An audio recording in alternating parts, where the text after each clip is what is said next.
the 102nd episode of CloudFocus Weekly for the third week of August 2012. This episode is titled Work Buddies. CloudFocus Weekly is sponsored by Arkus, Cloud Computing Experts. I'm your host, Jason Atwood, and joining me for the 102nd time, I hesitate to use the word work buddy from our previous conversation, but this guy over here, Justin. Hey, Justin, how you doing? Work frenemies. At this point, I think so. Work frenemy. Hello. What I think people don't get about our podcast is that sometimes the preamble to the podcast is probably the best part of the podcast. It's the best part. I keep telling you we should record them and keep them. We do record them, but then I delete them. Yeah, but we should keep them and publish them so as an explicit. I have I have an agenda today. We have you have an agenda. Yeah, I do. Okay. The blog post is for the week. We're going to talk about that. It's the top 10 reasons to go to Dreamforce. 12, which is our own version of that. I think a lot of people post this, but we have our own version of it. I think tons of people do this. We have some giving back at Dreamforce we're going to talk about, a late minute podcasting. And then we have some Buddy Media news. Actually, basically, it's a very big Salesforce-centric podcast. So if you're into Salesforce, hang in there. If you're not, skip to the end when we talk about the apps, because my app has nothing to do with Salesforce. And then Salesforce launches communities. We can talk about that. And then a little bit of a leak of what's going to be launched at Dreamforce with work.com. So we'll talk about what that means and what possibly could happen. What we think it might mean. What I think it might mean. I would also like to point out that for the listeners, go on, especially for the listeners, that we are experimenting in the world of audio, and that we in the last 2 or 3 episodes we tried 2 different mics that are literally two different mics. They were different mics, and we tried to do this double audio thing.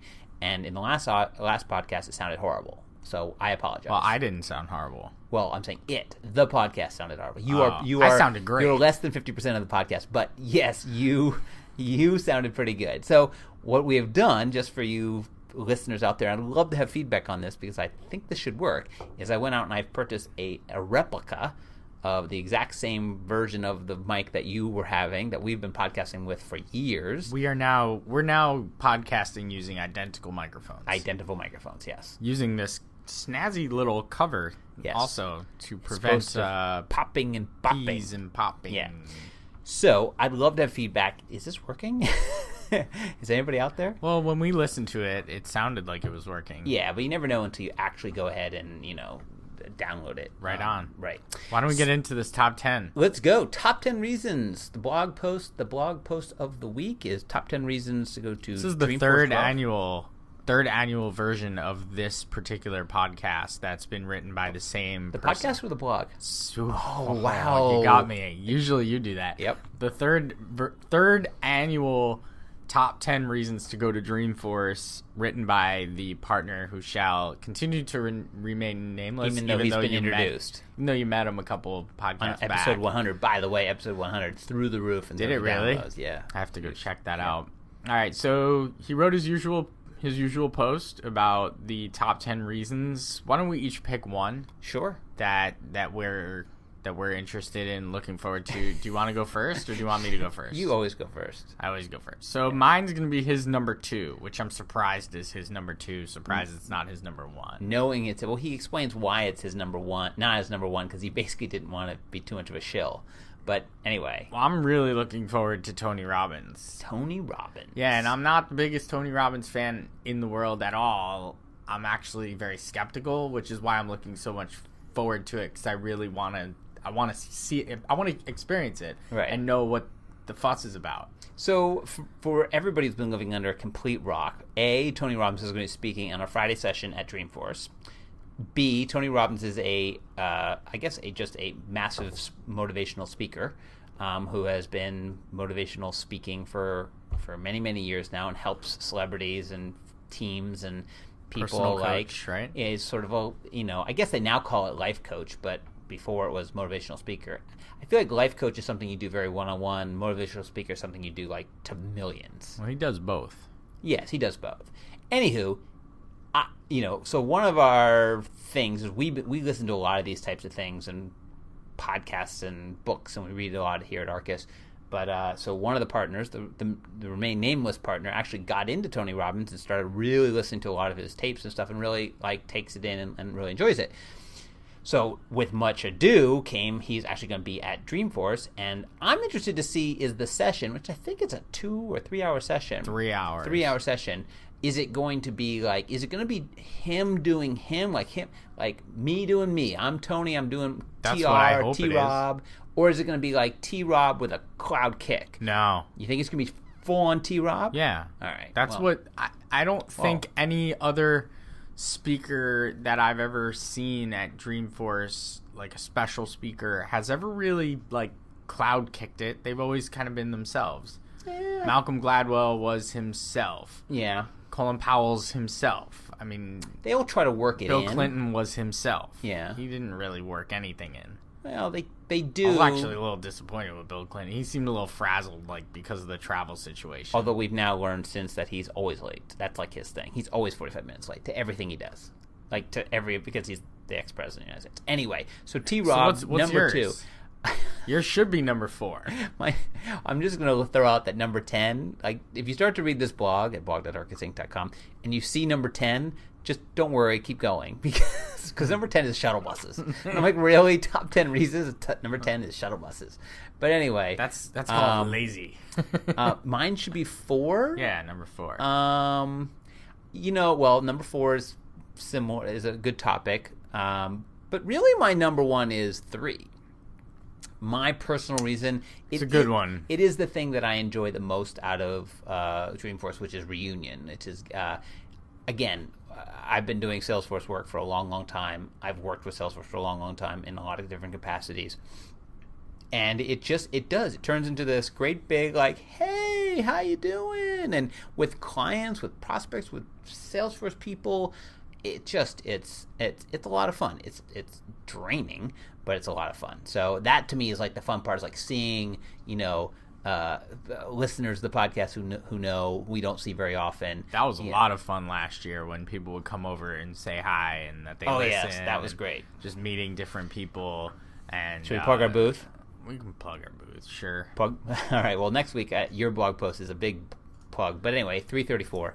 Stop by and we'll talk about that next week. But we have some special things coming up just for CloudFocus Weekly at the booth, including some sort of contest, including some fun things at the booth. So anyway, next up, another Dreamforce thing. This actually came in through a private message in the Dreamforce portal today, which is someone wanted us to... This has been around for a little while. Right, but I'm saying someone wanted us to actually mention talk about yes. it. And I think we should oblige. Yeah, sure. So go ahead, talk about it.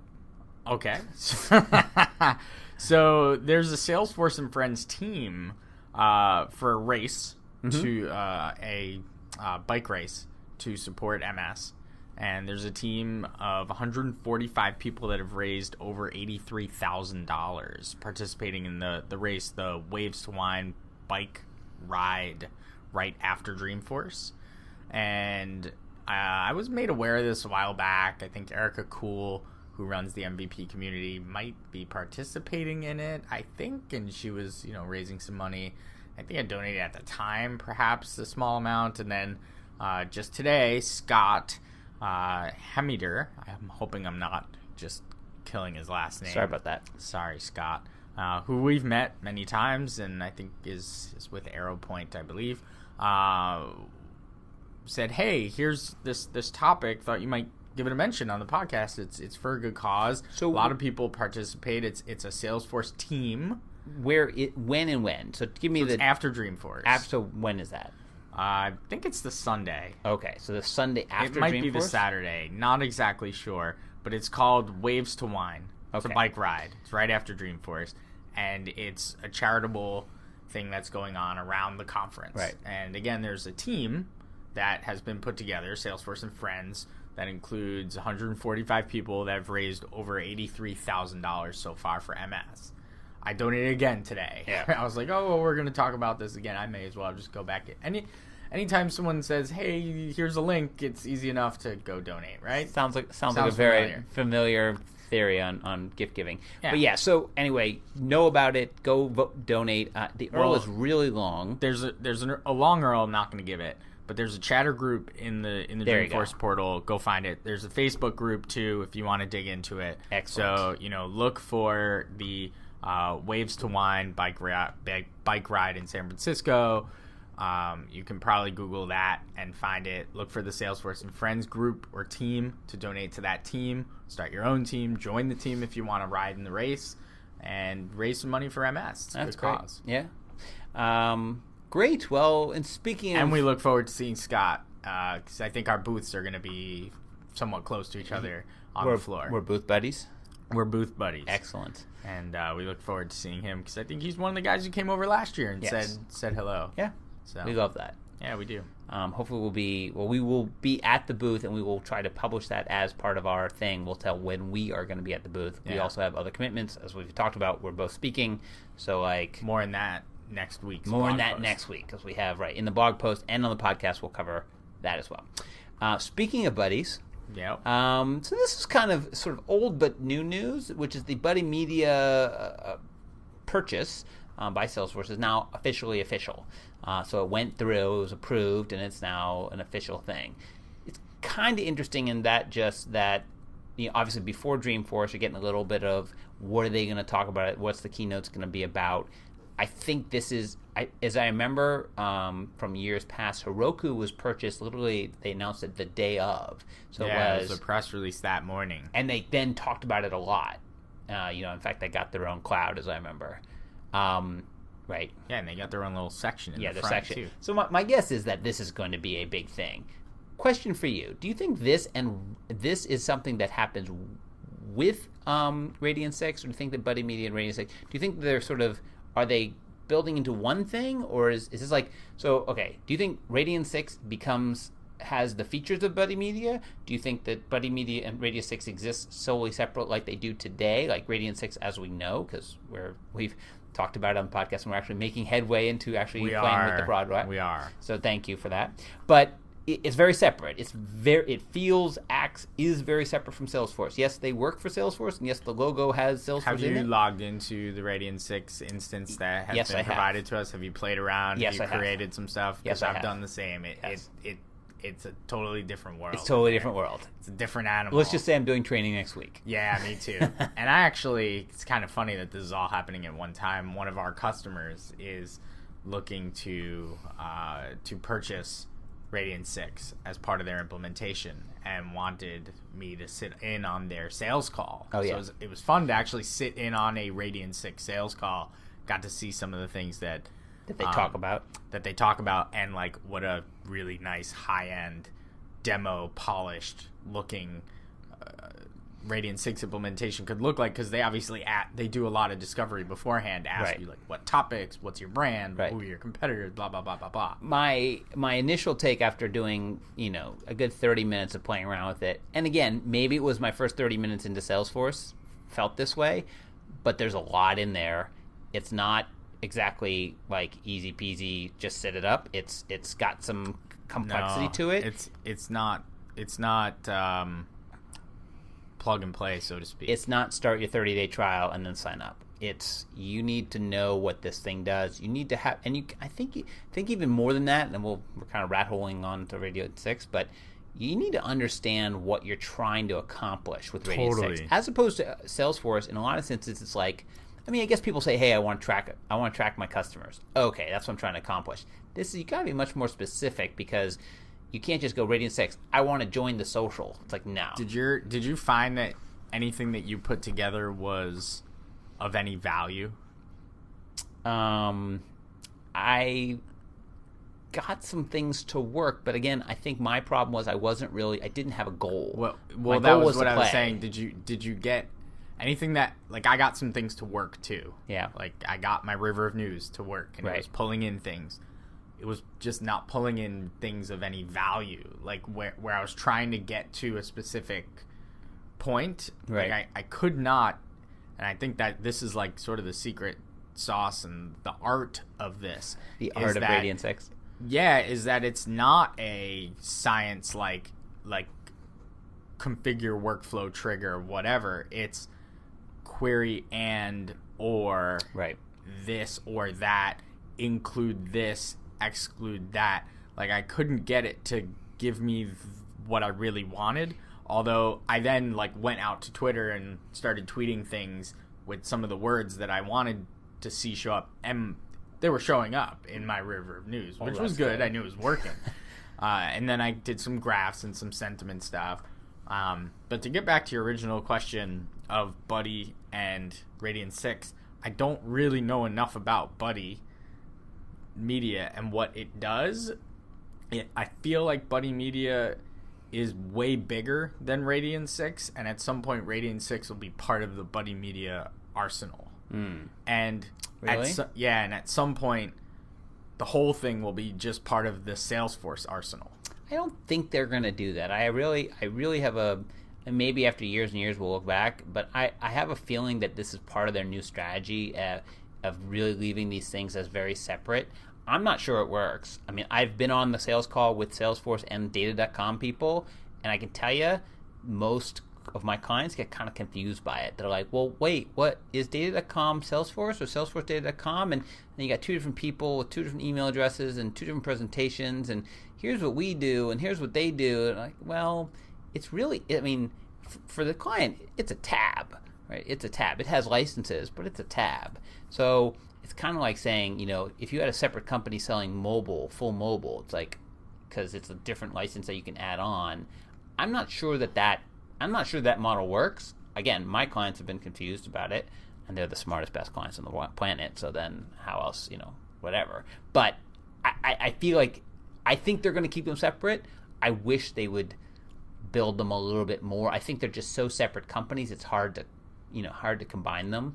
I actually think Buddy Media and Radiant 6 are going to be one thing. I think they're going to combine. I think it's the other way. I think Buddy Media's stuff goes into Radiant 6. I feel like it's the other way. Because I feel like Buddy Media is the... Do we have a board to put it on? We don't. But I feel like Buddy Media, of my limited knowledge of what I believe it is for managing at a high level your social marketing and campaigning. Yep. And Radiant 6 is a tool to use to help you with that. As opposed to the other way around, where Radiant 6 is like a tool to monitor and engage. That doesn't go on top of the management. Once you've monitored and engaged, now you can manage. I don't know. I feel like it's the other way around. But I mean, if you're a Salesforce... I feel like they're going to stay separate, and maybe 3 or 4 years down the road, they'll all be in this one platform. But for now, it just doesn't even feel like they're even on the same technology. Oh, at all. Well, they're completely not. That's and even right. They don't feel, look, interact, nothing the same. Right. And I think that's always the thing I think about when they add on these new companies is that, how much time and attention does everybody have to sort of pull the pieces together? I mean, they can rebrand the sites pretty quickly with a cloud logo and Salesforce blah. They bought Arkus tomorrow, it'll be Salesforce Arkus. I mean, it's pretty easy. Don't throw that rumor out there. But it's not. I just don't know if it's cohesive, and I don't know if the story is good enough. I'd like to see them do a better job of it, personally. I just feel, and again, even when we've talked about the partner program, like the partner program with Salesforce is very good. The partner program for Data.com is not as good. Radiant 6, not as good. And I'm guessing Buddy Media, when it comes on, if there is one, it's going to be separate, and it's going to be hard to figure out, and it's going to be another one of these and now I got to go figure out this whole new set of stuff, and I want it to be more cohesive. But anyway, speaking of, the launches of stuff is just getting crazy. But this just happened. This isn't a rumor. Salesforce launched a new thing. Again, a month before Dreamforce. Kind of weird to launch this a month before Dreamforce. Maybe it's just such small news that they can't, that they have all of those stuff they want to launch. But Salesforce launches this thing called Communities. Yep. Which has its own website, which has its own video. Everybody does the Apple video now with the 3 things, and then say you're sitting at your desk and you want some help with blah. Go to blah.com and blah, blah, blah in the thing. Funny music in the background, So I watched the video. I tried to figure it out. With a lot of these things, it's like engage with your customer. And so it looks to me like Chatter in Portal. That's what it looks like. If I'm gonna make it easy for you to understand, it's Portal with Chatter. So how's that different than Chatter Answers, which has been around for 2 releases that did work within a portal? Because I think this is full blown Chatter in a portal with probably some sort of different licensing. But they showed some examples. It looks good. You set up a community. You set up a portal for people to log into. They get a profile. They can then chat and stuff. You can then integrate in things that you're doing in Salesforce with them. They showed the case of opening a ticket but the ticket was then in the Chatter feed. So it looks to me somewhere between customer groups, which I'm not a huge fan of, and the it looks to me like the customer groups and portal with Chatter on top of it. I see. You know what I'm saying? So I looked at that, and at the end, there's a frequently asked questions, and that frequently asked questions, it talks about. I can't find this website. I'm looking for it. I think it isn't. Where do I find it? You probably just type it in somewhere in the Google. No, I did that, and I can't actually find it. Let me see. Here you go, Jason. Thank you. I have you sign for it tomorrow. All right. Alright. Thanks. We had a little visitor. We couldn't figure out that we were actually doing a podcast. These 2 huge mics in front of us. I have to say, that guy's a real moron. He might be a listener. He's definitely not a listener. If he's a listener, our standards are very low. I'm trying to... That was just terrible. That was awesome. Sorry, Let's just keep going. Everybody else who's basically someone actually came trying into to the studio, listen to this thing. was giving a new key What was to he the even studio. doing? He was giving me a brand new key. A key to the studio? But he was testing it, and then he just Awful. handed it to me. That was just terrible. I'm trying to find the email that you sent me this morning. Here it is. Salesforce.com/chatter/communities/FAQ. Yeah, and if you I look imagine in if there, I get rid of the /FAQ and just look well, at but communities. if you look here in, you go. Hold on. If you look in the chat in the communities Yeah. FAQ, it Yeah. talks about portal users and it talks about portals. Right. Will this work within portals? What if I'm an existing Portals customer? Yes. Once Salesforce Community is generally available, existing Portal customers can enable the community functionality to their service and partner portal licenses at no additional cost. There's no data migration or changes in sharing rules. So Which sounds like you're gonna have Chatter.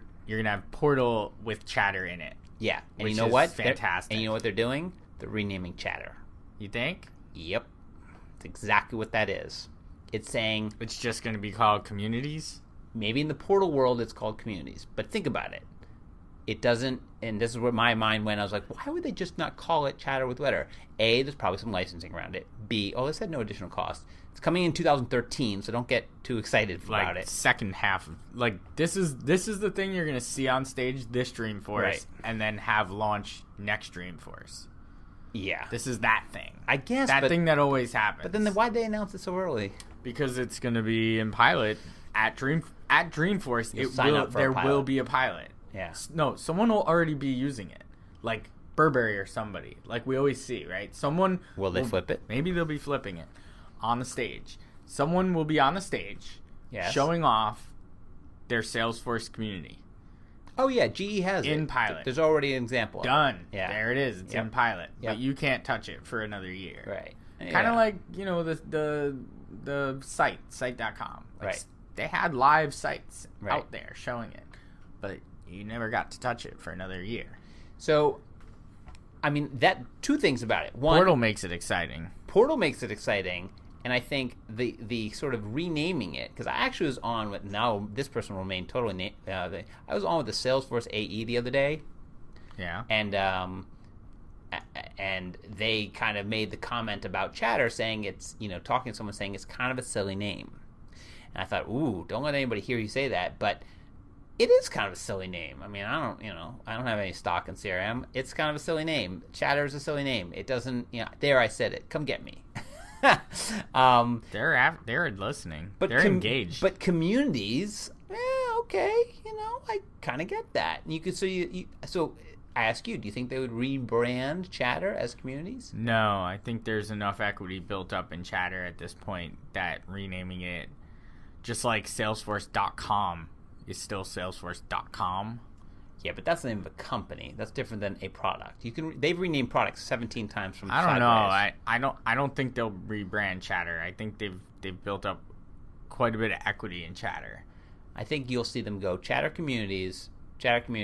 Well, they've had Chatter Answers. Yeah, but it's still Chatter Answers. I think that's going away. I think they're gonna kill off all of it. I'm Anyway, looking here and it's looks interesting. I mean, it looks like it pulls together a lot of their platform in one swoop, like site.com, portals, Chatter, obviously. Yeah, I mean, it's totally customized branding. Looks like it. It's totally customized branding. And then the version that I even saw that was the GE version in the demo. Yeah. They took over some of the things. So like instead of like in Chatter you follow people, it was instead of follow and unfollow, they had all the buttons were connect and unconnect or disconnect. And I was like, okay, I wonder if that's a setting or is that something they just blew it out in Visualforce. Anyway, I think it's interesting. It's one of those things that we've had people ask us about, and we've done projects which have kind of around it. It's something that portal users, and when we talk to clients about using either customer or partner portal, it's one of those, ooh, I like Chatter, can I? And we're like, no, sorry, no Chatter for you. So definitely something to watch. Very cool. I'm going to watch these videos. Well, try not to watch them now. Well, yeah, I'll watch them later. Okay. You shot me that link right to the FAQ because I was going to one of our clients today who's using a partner portal, and we would have loved to be able to use Chatter because they wanted their partner portal users to be able to communicate back and forth. Right. And we're using like tasks to Right. communicate back and forth as opposed to Chatter, which would have been really, really nice. And of course we could have built something, but they didn't. They wanted to stick to configuration only, and this I mentioned it to them, but I said it's probably years away. Yeah. And then they're like, well, okay, well, whatever. No, it's just it's like it's good to know it's coming. It's roadmap, right? It's stuff like, listen, I've had clients ask about doing joint reports in analytics, and it was years away, and now you're using it, so it happens. Last thing is sort of a real leak. Which is Salesforce article came out. I think Zach actually tweeted this. Salesforce to do work.com. So it looks like do.com, like desk.com, like what's the other one? There's they have do, there's desk, there's data. Yep. Database. Force. Yeah. I think that's it. As I know they have Chatter. So now they're talking about work.com, which the rumor is, again, there's nothing confirmed by Salesforce, but this will be a combination of some of their purchases recently, like Ripple. Sounds like it's going to be a rebrand of Ripple. Just pure Ripple rebrand? That's what my guess is, because that's what they really bought Ripple for, and they already used the word work with Ripple, like get work done with Ripple, like that's like how they talk about it. I think I have their social enterprise solutions here, and trying to find where that would actually fall into place. Well, I mean, they also purchased Choice Pass, which could be something that they could build in there. I mean, they've built about 4 or 5 of these companies, these small sort of HR, human capital resource management. Ripple's tagline is "Work better together." Yeah, I just so feel work.com. I just feel like that's where that's going. All right, so I mean that's something to look for in Dreamforce. God, we have. Not only do we have the top 10 reasons, we have the top 20 rumors. At some point, somebody's writing, and I'm going to look in our little blog calendar as a tease. At some point, somebody's writing a little prediction blog. It feels like this is going to make its way in there. No? Yeah, sure. I think somebody is doing that. All right, well, let's get to our CloudFocus app picks of the week. You got one this week? Did you find one before the podcast started? I feel like you were just writing something to me, but I did find one. And unfortunately, I found it I don't know, not too far before the podcast was starting. But it's called Followers, and it was tweeted at me by Zach, who I love when Zach tweets me CloudFocus app picks of the week. I'm just going to let him pick my CloudFocus app There you picks go. of the week from now Well, next on. week I know what you're going to be picking. Why is that? Branch. Because he tweeted that today. All right. Well, he mentioned me because I guess I was in one of his little lists here that followers. It's like a very Web 2.0 name. It's Yes. FOLLOWRZ. Yes, that's very... Very 2007. Yeah. And essentially what this allows you to do is report on your Twitter followers. So for now, they have a beta free version that allows you to download up to 1,000 followers Okay. and rank them by a couple different facets. So Okay. you can rank them by their cred score. Okay. You can sort them based on their interests. Not really sure how they pull the interests out because I'm waiting for my report, which I haven't gotten yet. Yeah, I'm waiting for my what is this? Why would I use this? Just to analyze who's actually following you, see who's a bot, see who actually is actually has any. They use cred, but I would say clout. Right. You know, if you actually have a real reach. Right. With your Twitter account, right? Meaning to know if you're tweeting into the ether and nobody cares, or if you're actually tweeting to people who could potentially, retweet and be influential for, as far as furthering some of the things that you're saying on Twitter. I guess it would be interesting to know, some numbers on how many followers do my followers have, kind of thing. So if you had Justin Bieber following you versus if you have 500 followers, but if 500 followers and they all had 3 followers each, that's a small reach. If you have 500 followers and Oprah, Katy Perry, and Justin Bieber are your top 3 followers, then your reach is bigger because your reach is sort of like what you could then be, retweeted by, I guess. Right. Although your in Twitter is public, so it's not like that's the only way it can get out. I guess it'd be interesting to have some stats. Not totally, but cool. Great pick. Look. Greatest pick ever? Greatest pick ever? No. But look, I do what I do, all right? I get And it you done. do it well. I Sorta. do what I do, and I do it well. All right. I'm sure next week's was going to be really good. I want my report, and I haven't gotten it yet. All right. So It's yet another Justin app pick of the week of something I've never used. correct. We need I it. have used it. I just haven't gotten it yet. You haven't actually gotten the report that shows that you've used it once. Anyway, let's go on and move to an actual pick that I've been using for about 4 weeks or so. You've been using this thing? Yeah, I use it every day now. Really? Yeah. This thing? Yeah. So my pick is I did the other pick, I think. I did the Jambox. Oh, you showed me this. Yeah, so- okay, I thought this was something else. No. So I had the Jambox as my pick of the week, which is made by Jawbone. It's a small Bluetooth rechargeable speaker. Quick aside on it Yeah. before you get to yours. Yes. I went to Montreal this past weekend. Yes. For a bachelor party of fun. And This is a clean podcast. I went for the poutine. And And we just won. gravy fries. Oh, gravy fries. Oh, okay. And someone said, can someone bring like a speaker or something for music so that when we're like before we go out and we like pregame in the room, we can Putin on what? poutine. Poutine on. Okay. I had really good poutine, All right. hamburger and whatever. All right. So I said, "Oh, I have this awesome thing. I'll bring it. No worries." Yeah. So I brought the Jambox, and they're like, "Oh, where's the like who's brought the like music?" I'm like, "Oh, here's the Jambox," and people were like laughing at it, like, Yeah. because it's small. And It is small. I'm like, give me a second. Yeah. And I'm like, boop boop boop. I turn on my Pandora, I Bluetooth it to the thing, and it's rocking. And Yeah. they're like, "Oh my lord, that is the."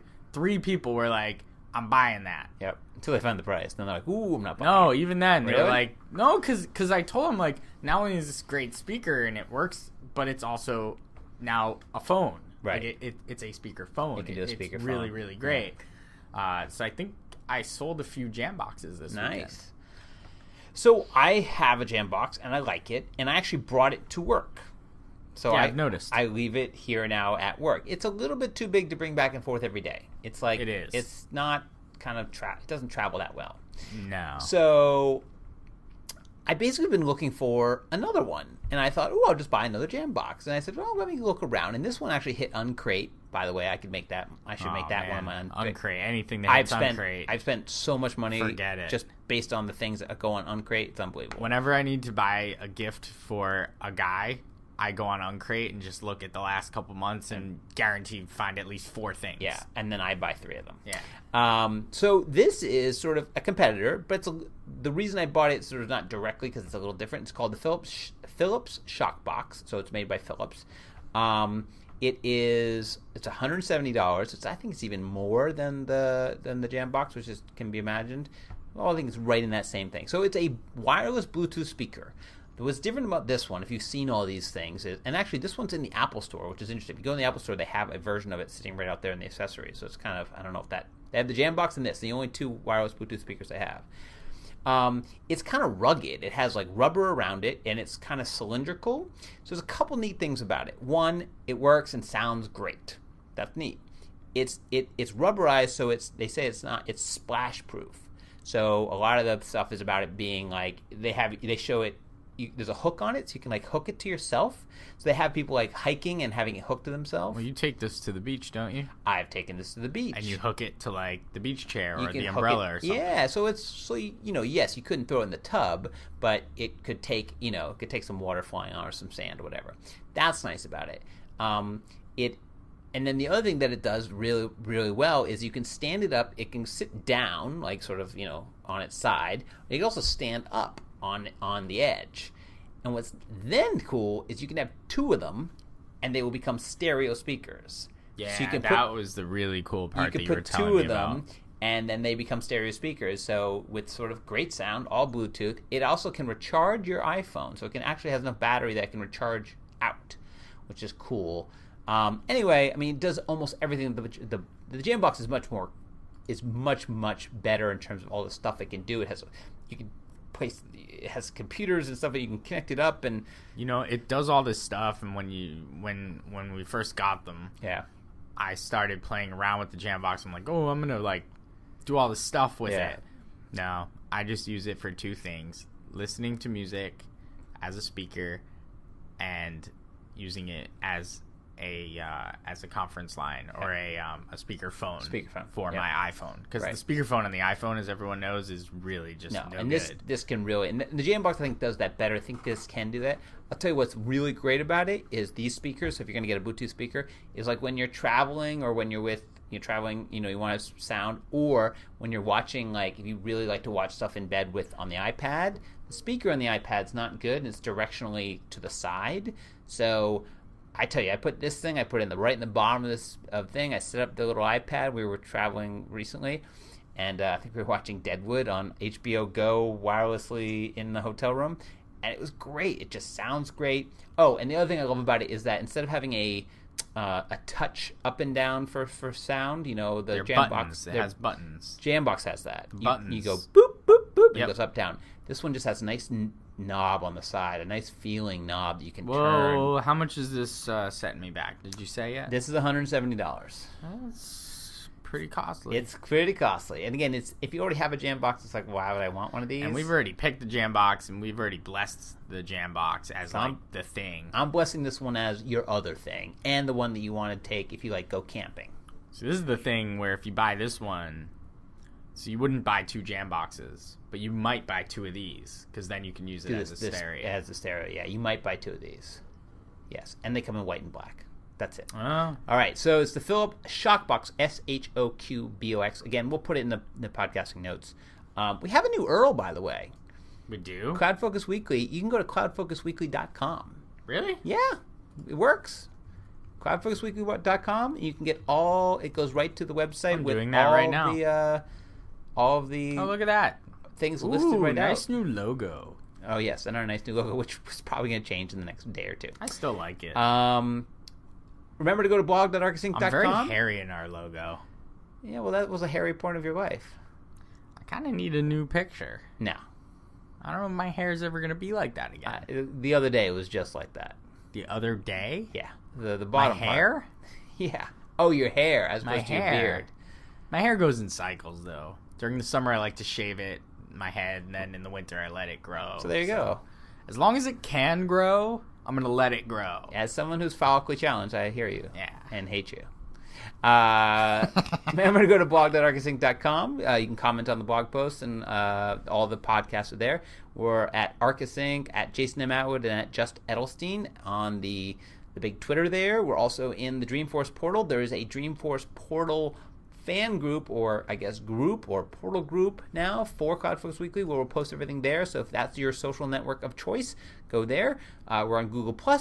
And remember to subscribe to the podcast if you want to subscribe to it, to know exactly when it comes down and get it onto your device of choice. Remember, you can subscribe in iTunes or any of your your Instacast-like iTunes apps. So do that. And we'll be back next week with the 103rd episode. We have some other Dreamforce news, which we will talk about. But until then, and as always, enjoy those cloudy days.